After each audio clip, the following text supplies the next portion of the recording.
வணக்கம். அடுப்படை சேனலுக்கு உங்க எல்லாரையும் அன்போடு வரவேற்கிறேன். நம்ம இன்னைக்கு பார்க்க போற ரெசிபி உடைச்சு ஊத்தின முட்டை குழம்பு எப்படி செய்யறதுன்னு பார்க்கலாம். வீடியோக்குள்ள போறதுக்கு முன்னாடி சேனலை இன்னும் சப்ஸ்கிரைப் பண்ணாதவங்க சப்ஸ்கிரைப் பண்ணுங்க. பக்கத்துல இருக்க பெல் பட்டனை கிளிக் பண்ணி அதுல ஆல்ங்கிற ஆப்ஷனை சூஸ் பண்ணிக்கோங்க. வாங்க எப்படி செய்யறதுன்னு பார்க்கலாம்.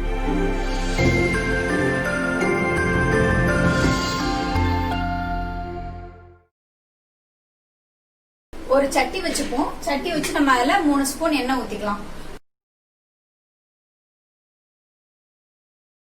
எண்ணெய் சூடானதும் இதுல 1 ஸ்பூன் கடுகு சேர்த்துக்கலாம். பொரிஞ்சதும் அது கூடவே 1 ஸ்பூன் சோம்பு சேர்த்துக்கலாம். இது கூடவே 8ல இருந்து 10 வெள்ளைப்பூண்டு தட்டி வச்சிருக்கேன், அதை சேர்த்துக்கலாம். 10 சின்ன வெங்காயம் அதையும் தட்டி வச்சிருக்கேன், அதையும் சேர்த்துக்கலாம். இது எல்லாத்தையும் சேர்த்து நல்ல ஒரு தடவை கலந்து விட்டுப்போம். நம்ம சேர்த்த வெங்காயமும் பூண்டும் நல்லா வதங்கிருச்சு. இப்ப இது கூட 2 கொத்து கருவேப்பிலை சேர்த்துக்கலாம்.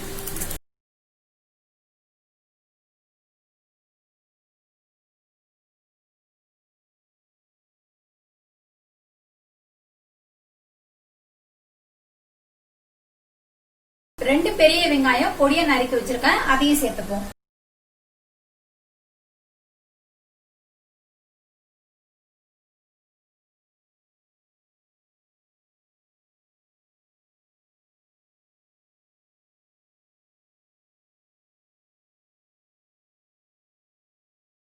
வெங்காயம் சேர்த்து நல்ல கலர் மாறுற வரைக்கும் வதக்கிப்போம். நம்ம சேர்த்த வெங்காயம் எல்லாம் நல்ல கலர் மாறிடுச்சு. இப்ப இதுல 1.5 ஸ்பூன் இஞ்சி பூண்டு பேஸ்ட் சேர்த்துக்கலாம்.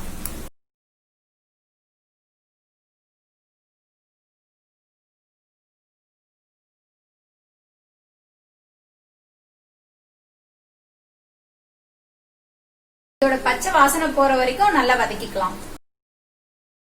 இஞ்சி பூண்டு நல்லா வதங்கிருச்சு. இப்ப நம்ம மசாலாக்களை சேர்த்துடலாம். 4 டீஸ்பூன் மஞ்சள் தூள்,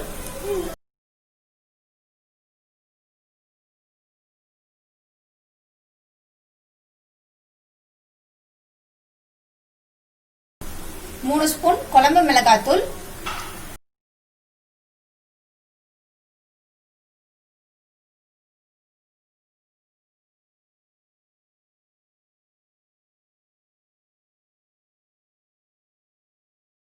1 தேவையான அளவு உப்பு, நான் 1 ஸ்பூன் சேர்த்திருக்கேன்.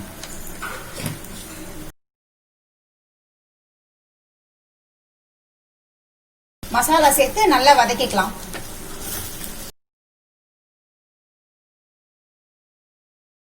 மசாலா சேர்த்து நம்ம ரொம்ப நேரம் வதக்க வேண்டாம். அதோட ரா ஸ்மெல் போனா போதும். ரொம்ப நேரம் வதக்கணும்னா அதோட கலர் மாறிடும். இந்த அளவுக்கு வதங்கினதும் நம்ம தக்காளி சேர்த்திடலாம். 3 மீடியம் சைஸ் தக்காளியை நான் பல்ஸ் மோட்ல அரைச்சு வச்சிருக்கேன், அதை சேர்த்துக்கலாம்.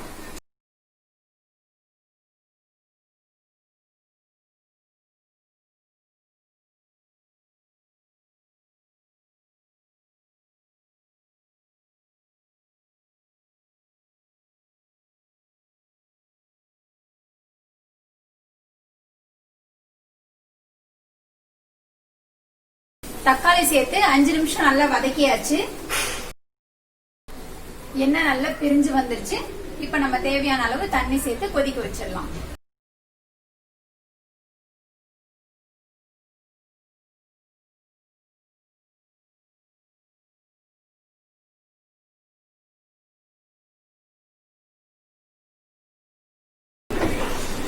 குழம்பு நல்லா கொதிச்சிருச்சு. எண்ணெய் நல்லா பிரிஞ்சு வந்துருச்சு. இந்த ஸ்டேஜ்ல நம்ம முட்டையை சேர்த்துடலாம்.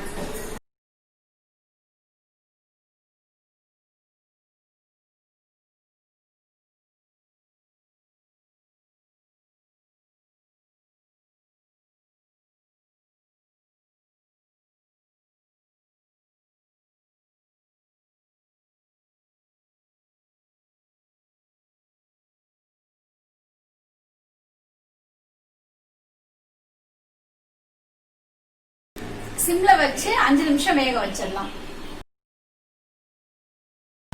10 நிமிஷம் ஆயிடுச்சு. இப்ப நம்ம ஓபன் பண்ணி பார்க்கலாம். நம்ம சேர்த்த முட்டை நல்லா வெந்துருச்சு. இப்ப அடுப்பு அணைச்சிட்டு கொத்தமல்லி தலையை தூவி இறக்கிடலாம்.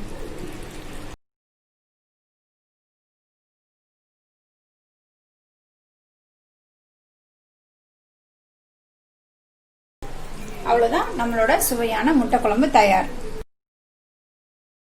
இந்த ரெசிபி வீட்ல செஞ்சு பார்த்துட்டு எப்படி இருக்குன்னு கமெண்ட்ல சொல்லுங்க. உங்க ஃப்ரெண்ட்ஸ் அண்ட் ஃபேமிலியோட ஷேர் பண்ணிக்கோங்க. நன்றி, வணக்கம்.